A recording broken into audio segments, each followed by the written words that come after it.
Hi friends, இன்னைக்கு நம்ம அப்பு கிச்சனில் பார்க்க போகிற சமையல் சிக்கன் போண்டா செய்வது எப்படி பாருங்கள். சிக்கன் வந்து நான் 300 கிராம் எடுத்து வச்சுருக்கேன். நம்ம வந்து புதினா கொஞ்சம் போட்டுருவோம், சும்மா ஒரு கைப்பிடி போட்டால் போதும். அடுத்து மல்லி இலை, அடுத்து கருவேப்பிலை, இது மூணையும் போட்டு நான் சிக்கன் 65 பொடி எடுத்திருக்கேன், அது கொஞ்சம் போட்டுறேன். கொஞ்சோண்டு மல்லிப்பொடி எடுத்திருக்கேன், அதையும் போட்டுறேன்.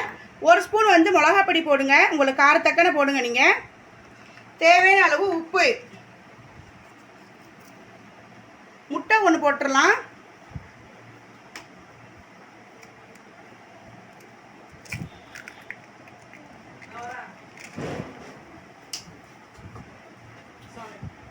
நம்ம லெமனை வந்து இப்போ புழிஞ்சு விட்டுக்கலாம்.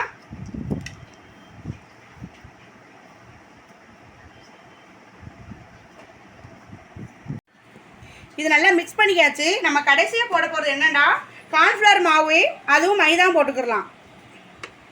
மைதா மாவு நான் வந்து 2 டேபிள் ஸ்பூன் எடுத்திருக்கேன். கார்ன்ஃப்ளவர் மாவு வந்து நான் 1.5 டேபிள் ஸ்பூன் எடுத்திருக்கேன். போட்டு நல்லா பெரட்டுங்க.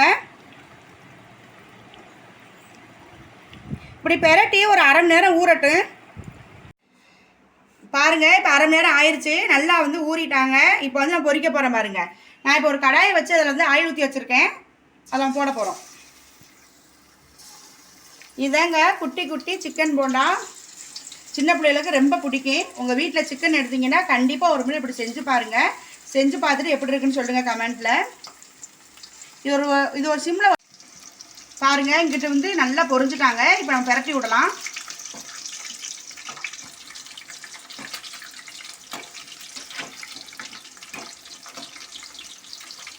நல்லா சிம்மில் வச்சே பொரிங்க, அப்போ தான் வந்து உள்ளக்கு நல்லா வேகும்.